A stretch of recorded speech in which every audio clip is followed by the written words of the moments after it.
India voice, आपकी सोच, आपकी आवाज। चलिए अब आपको सीधा ले चलते हैं उत्तर प्रदेश के लखनऊ, जहां पर मुख्यमंत्री योगी आदित्यनाथ क्या कुछ कह रहे हैं, देखिए। उपस्थित प्रदेश के वित्त और संसदीय कार्य विभाग के मंत्री श्री सुरेश कुमार खन्ना जी, महिला और बाल विकास विभाग की मंत्री श्रीमती बेबी रानी मौर्य जी, राज्य मंत्री श्रीमती प्रतिभा शुक्ला जी, प्रमुख सचिव महिला कल्याण और बाल विकास विभाग श्रीमती टीना जौहरी जी, आज के इस कार्यक्रम में उपस्थित सभी नवचयनित मुख्य सेविकाएं, फार्मासिस्टगण और प्रदेश के सभी 75 जनपदों में जहां पर यह नियुक्ति पत्र वितरण के कार्यक्रम हो रहे हैं, उन सभी स्थलों पर उपस्थित प्रदेश सरकार के हमारे सभी मंत्रीगण, सभी जनप्रतिनिधिगण और नियुक्ति पत्र प्राप्त करने वाले सभी अभ्यर्थीगण और उपस्थित बहनों और भाइयों, 2438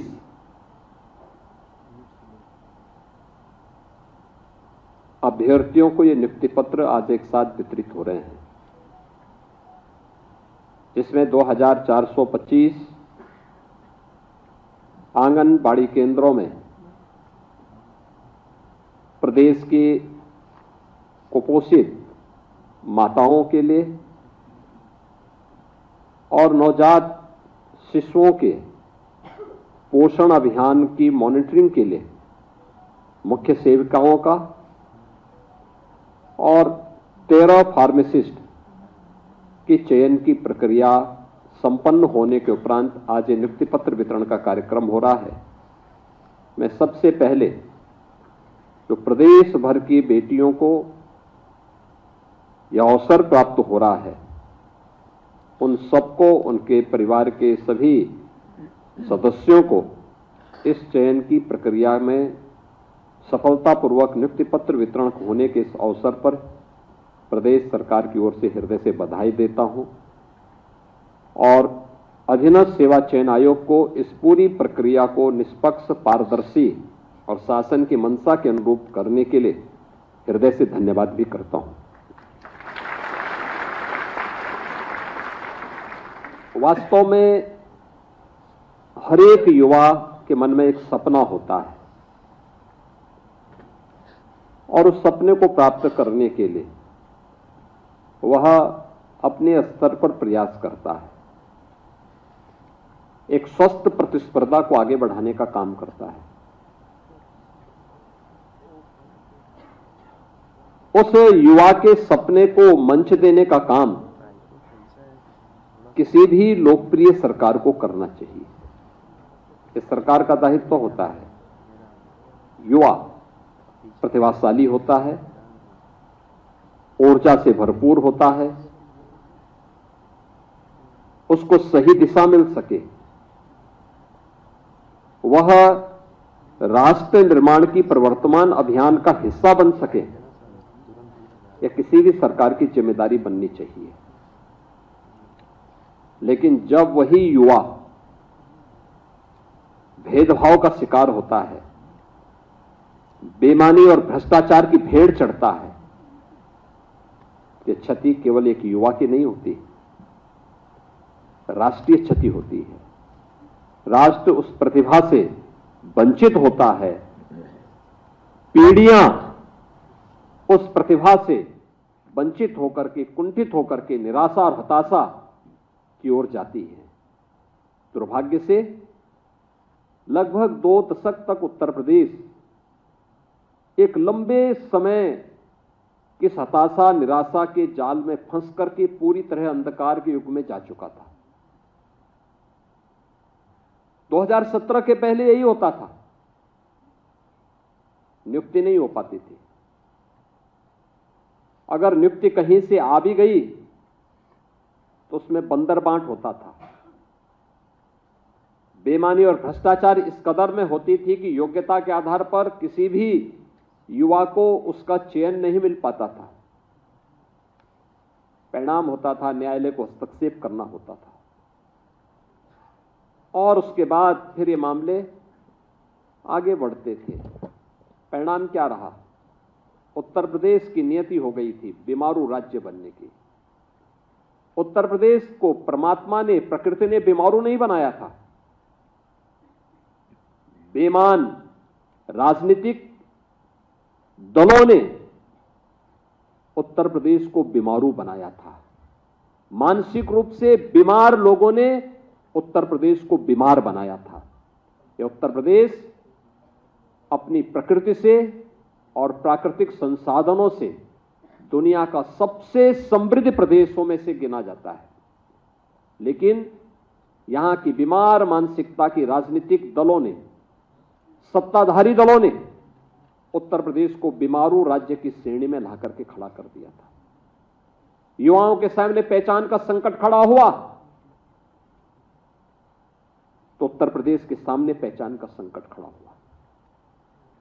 आज मैं देख रहा था ये नियुक्ति पत्र वितरण के दौरान, इसमें आजमगढ़ के भी युवाओं को सेवा का अवसर प्राप्त हुआ है, अमरोहा को भी प्राप्त हुआ है, शामली को भी प्राप्त हुआ है, लखनऊ, कानपुर, आगरा, गोरखपुर, वाराणसी, प्रयागराज, ये जनपद ऐसे हैं जहां पर एक प्रतिस्पर्धा है, लोगों के लिए साधन है। लेकिन लखीमपुर खीरी और नेपाल बॉर्डर के दुधवा नेशनल पार्क के जंगलों के बीच थारू जनजाति से जुड़ी हुई कोई बेटी चयन हो जाती है तो मान के चलिए चयन की प्रक्रिया पारदर्शी हुई है।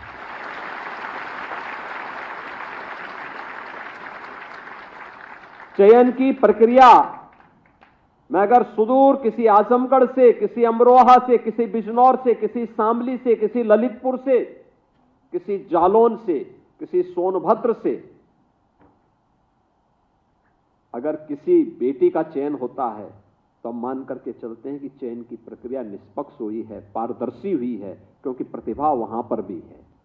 और इस पूरी चयन की प्रक्रिया में आपने इन सब बातों को देखा होगा। नियुक्ति की प्रक्रिया के दौरान भी मैं देख रहा था, और एक नहीं, मैं तो अभी जो सूची मेरे सामने है, इस सूची को मैं देख रहा था, 2-2 थारू बेटियों का चयन हुआ है। यानी जिन तक नौकरी नहीं पहुंच पाती थी, जिन तक योजनाएं नहीं पहुंच पाई थी, आज उन तक नौकरी पहुंच रही है।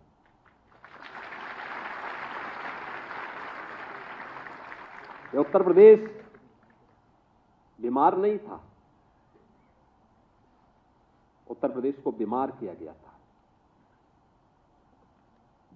यह देश 1947 के बाद भी 1960 के दशक तक उत्तर प्रदेश देश का सबसे अग्रणी प्रदेशों में से गिना जाता था। देश के अंदर उत्तर प्रदेश का योगदान 14% से अधिक माना जाता था। लेकिन 1960 के बाद से लगातार गिरावट जो आई,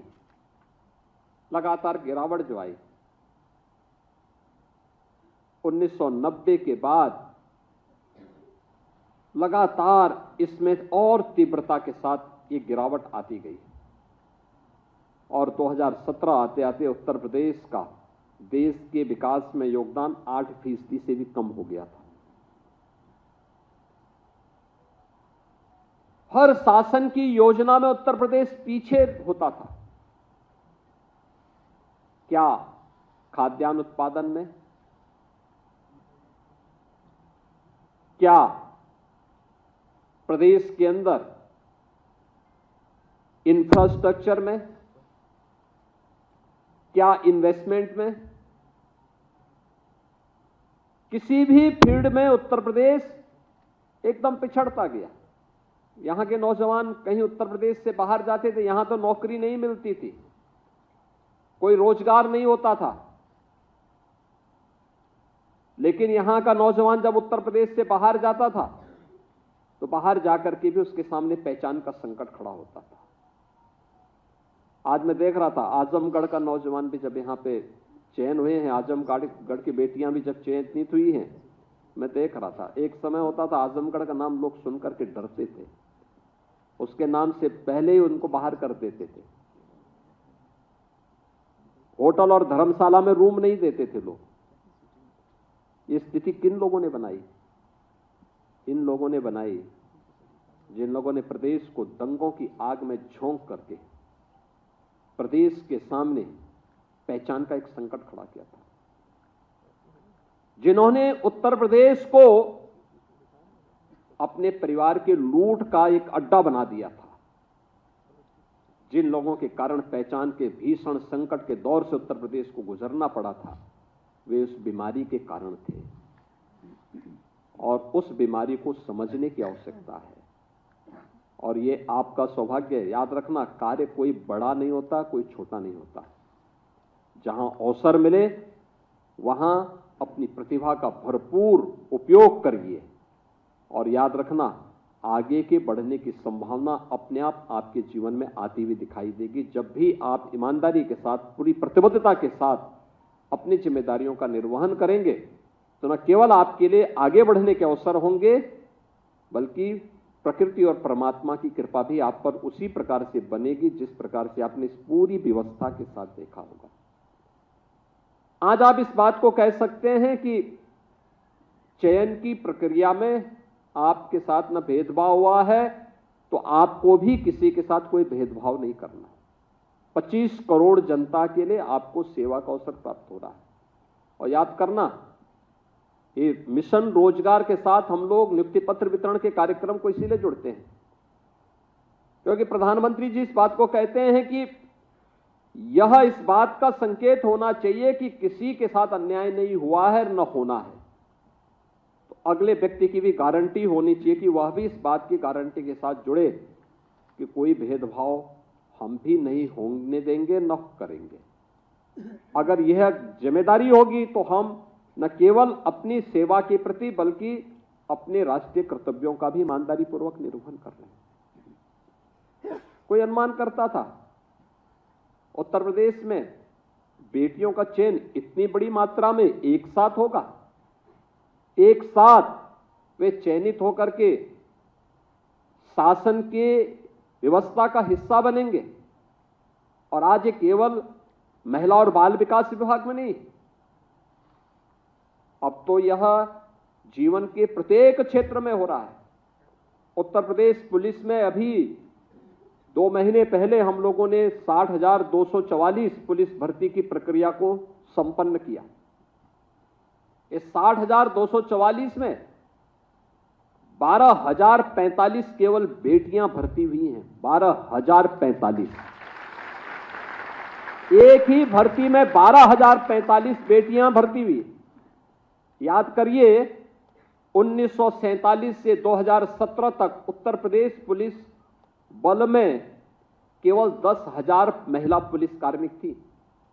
और यहां पर हम लोग जो भर्ती कर रहे हैं, उस भर्ती में पिछले 8 वर्ष में हम लोगों ने 40,000 से अधिक बेटियों को केवल उत्तर प्रदेश पुलिस बल में भर्ती किया। 40,000 से अधिक। यानी ऐसा नहीं कि प्रतिभा की कमी उनमें पहले भी रही हो, लेकिन अवसर नहीं मिलता था। 1,56,000 शिक्षकों की भर्ती अकेले बेसिक शिक्षा परिषद में हुई और 1,56,000 शिक्षकों की भर्ती में ज्यादातर बेटियां भर्ती हुई हैं, जो अपना योगदान आज प्रदेश के अंदर दे रही हैं, बेसिक शिक्षा के उन्नयन के लिए कर रही हैं। सरकार ने भी इन 8 वर्षों में प्रयास किया है आंगनवाड़ी केंद्रों के लिए, बेसिक शिक्षा परिषद के लिए। अभी आपने देखा होगा विपक्ष के पास कोई मुद्दा होता नहीं, हर एक उसको मुद्दा बनाने का प्रयास करते हैं। एक नकारात्मक दृष्टिकोण है। जिन लोगों की नकारात्मक दृष्टिकोण ने प्रदेश को बीमारू बनाया था, आज उनके द्वारा उठाए जाने वाले वे नकारात्मक मुद्दे फिर से प्रदेश को उसी झंझावत में, उसी जाल में उलझाने का प्रयास करते हैं। जब हम लोगों ने कहा कि प्रदेश के अंदर जर्जर विद्यालयों को शिफ्ट करना चाहिए, क्योंकि आपने देखा होगा एक राज्य में एक जर्जर विद्यालय भवन गिर गया, अनेक बच्चे उस जर्जर भवन के नीचे दब करके मर गए, दर्जनों बच्चे घायल हो गए। इस जनहानि, जो बच्चे चले गए, जो गंभीर रूप से घायल हो गए, क्या उनको कोई भरपाई कर पाएगा? लेकिन बीमार मानसिकता किस रूप में कटघरे में खड़ा करने का प्रयास करती है। दूसरा, छात्र शिक्षक कौनपाठी को, इस दृष्टि सरकार का एक प्रयास था, राष्ट्रीय शिक्षा नीति का हिस्सा था। तमाम राज्यों ने इस अभियान को आगे बढ़ाया। उत्तर प्रदेश से भी अपेक्षा होती है, उत्तर प्रदेश भी इस प्रक्रिया को आगे बढ़ाए। अच्छी शिक्षा, बेहतर शिक्षा हर बच्चे का अधिकार है, उसको मिलना चाहिए। सरकार ने जब इस अभियान को आगे बढ़ाया तो उसके नाम पर तमाम प्रकार से भ्रम पैदा करने का प्रयास हुआ। सरकार ने इस बारे में कहा कि हम जो विद्यालय भवन अच्छी स्थिति में होंगे और पेयरिंग का पार्ट बनेंगे, वहां पे हम लोग जो बच्चे आएंगे उनके लिए प्री प्राइमरी चलाएंगे, प्री प्राइमरी स्कूल चलाएंगे, बाल वाटिका चलाएंगे। 3 वर्ष से लेकर के 6 वर्ष तक के बच्चों को वहां पर ले जाकर के उन्हें प्री प्राइमरी के रूप में उनके लिए एक व्यवस्था देंगे और उन सभी बच्चों के लिए एक पोषण मिशन का एक विशेष अभियान लेकर के चलेंगे, जिससे उन बच्चों को भी हम लोग प्रदेश के अंदर पोषण मिशन के कार्यक्रम के साथ जोड़ करके उन्हें बेहतर रूप से आगे बढ़ा सकें। क्योंकि किसी भी बच्चे के जीवन में जितनी भी संभावना होती है, उसका अधिकतर मानसिक विकास, जो भी विकास होना होता है, 1 से 3 वर्ष की उम्र ऐसी होती है जिसमें उसके जीवन का 80 से लेकर 90% विकास होता है, मानसिक विकास होता है। और 3 से लेकर के 6 वर्ष की उम्र ऐसी होती है जहां पर मानसिक विकास के लिए हम थोड़ा सा प्रयास करेंगे तो 5% से 7% तक का मानसिक विकास वहां पर हम लोगों को देखने को मिलता है। शेष बाकी क्रमिक रूप से उससे आगे बढ़ने का एक अवसर प्राप्त होता है। और यह अवसर है जब हम उन बच्चों को उनके मानसिक विकास की प्रक्रिया के साथ जोड़ करके एक बेहतर माहौल बाल वाटिका के माध्यम से दे सकें, प्री प्राइमरी के रूप में, जिसे हम आगे बढ़ाना चाहते हैं। उसके लिए भी लोगों ने भ्रम पैदा करने का प्रयास किया।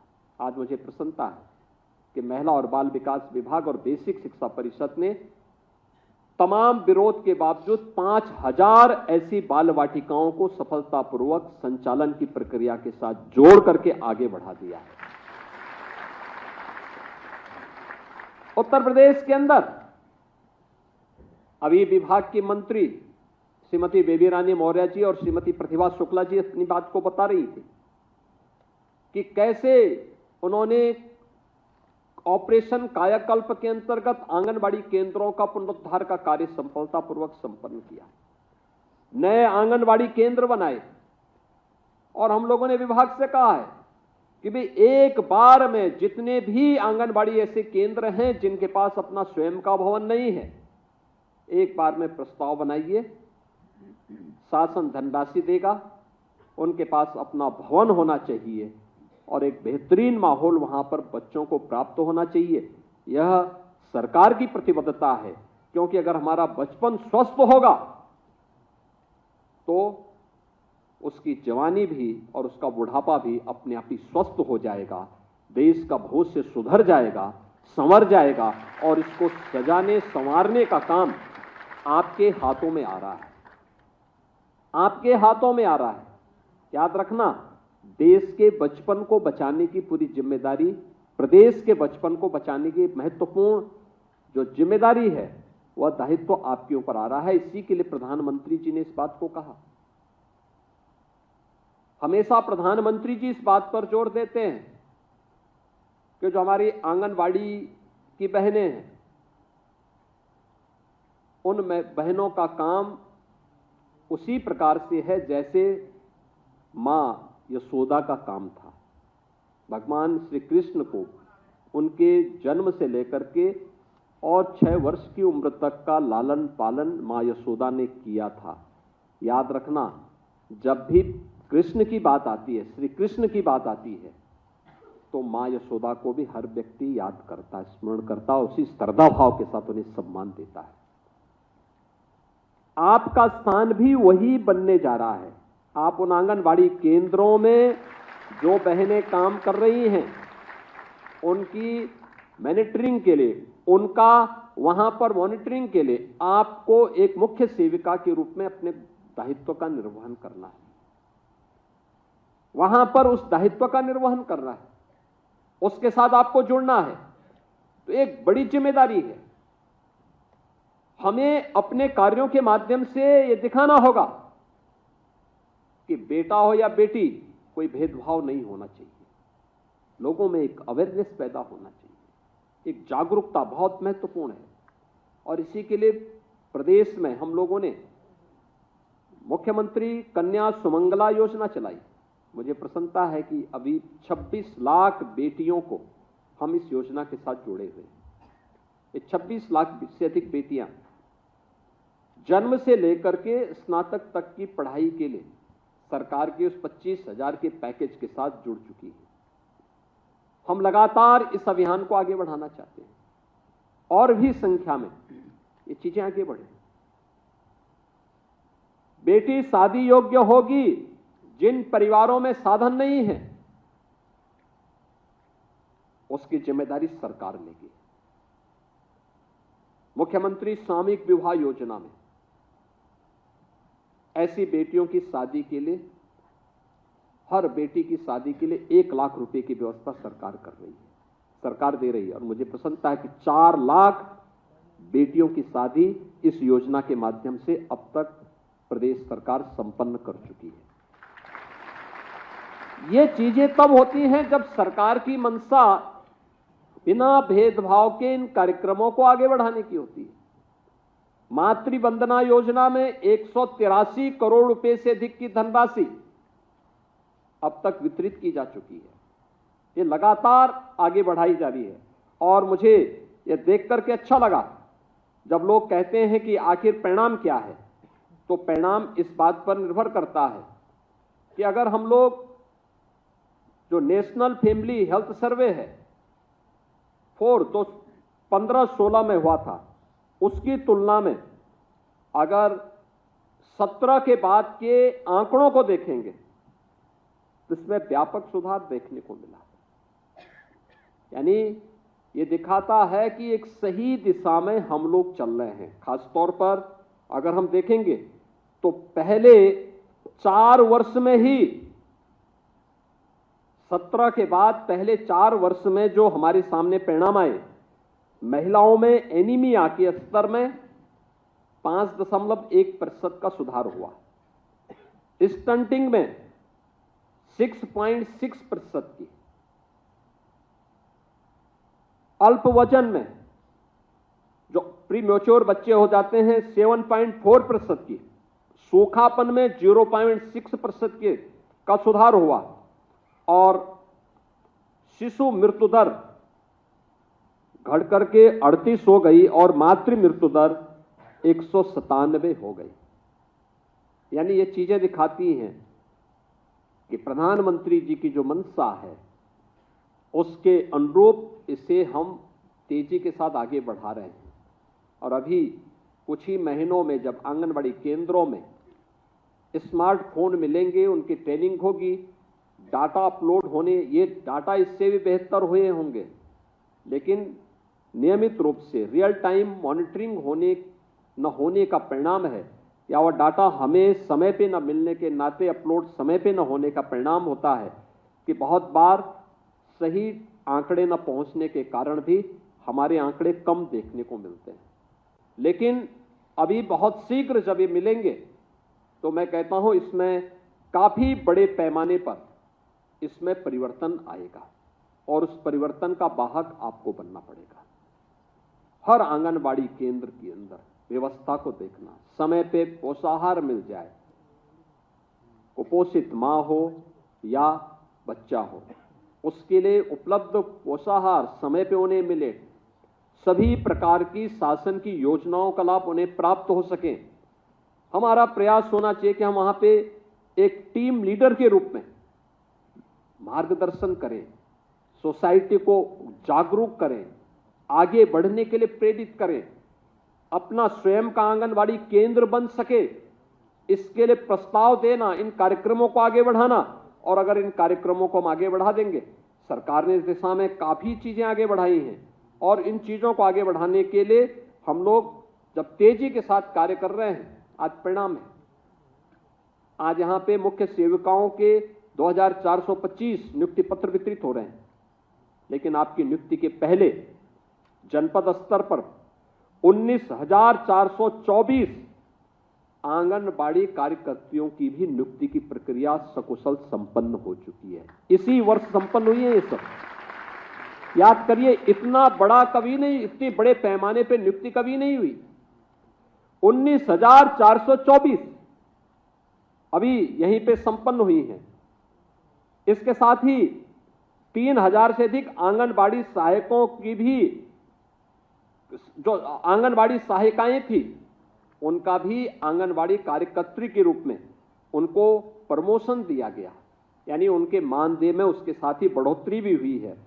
और 22,290 जो मिनी आंगनबाड़ी थे, उनको मुख्य आंगनबाड़ी केंद्र के रूप में परिवर्तित किया है। और परिवर्तित करने का परिणाम क्या है कि जो वहां पे सहायिकाएं काम कर रही थी, उनको भी अब मुख्य आंगनबाड़ी केंद्र में आंगनबाड़ी कार्यकर्त्री की तर्ज पर मानदेय उपलब्ध हो सकेगा। ये सभी कार्यक्रम सरकार के द्वारा लगातार आगे बढ़ाने के कार्य हो रहे हैं।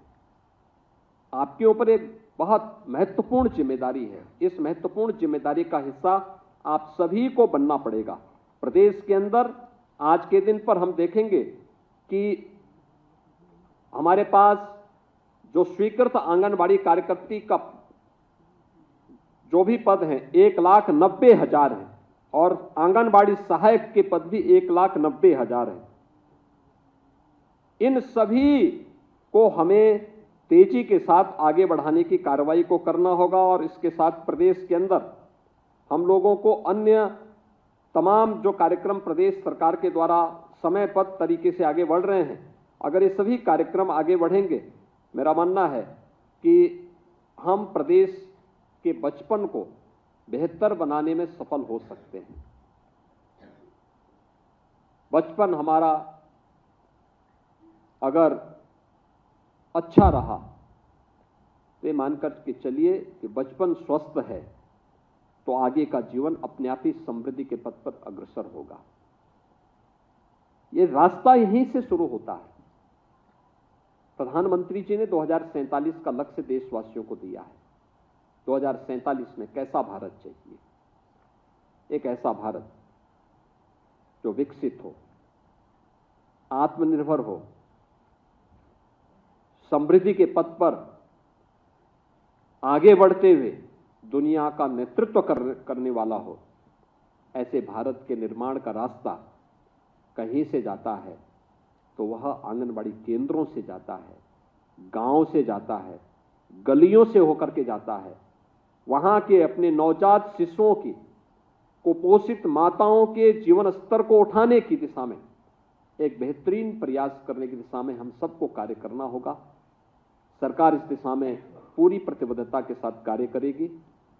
आप सभी लोग इस दिशा में अपना बेहतर प्रयास करने में सफल होंगे और शासन की मंशा के अनुरूप परिणाम देकर के एक स्वस्थ उत्तर प्रदेश और सशक्त और समृद्ध उत्तर प्रदेश बनाने में और 2047 के लक्ष्यों को प्राप्त करने में अपनी भूमिका का निर्वहन करेंगे। इस विश्वास के साथ मैं एक बार फिर से आज 2438 जो नियुक्ति पत्र यहाँ पर वितरित हुए हैं उन मुख्य सेविकाओं को और फार्मासिस्टों को चयन की इस प्रक्रिया के लिए हृदय से नियुक्ति पत्र प्राप्त होने पर बधाई देता हूं, अपनी शुभकामनाएं देता हूं और विश्वास करता हूं कि जिस मंशा के साथ सरकार ने इस पूरी प्रक्रिया को आगे बढ़ाया है उसके अनुरूप आप परिणाम देंगे। आप सबके प्रति मेरी मंगलमय शुभकामनाएं हैं। धन्यवाद। जय हिंद। बहुत बहुत धन्यवाद माननीय मुख्यमंत्री महोदय आपके शुभाशीष के लिए। और अब मैं धन्यवाद ज्ञापन के लिए प्रमुख सचिव श्रीमती लीना जौहरी जी को आमंत्रित करता हूं।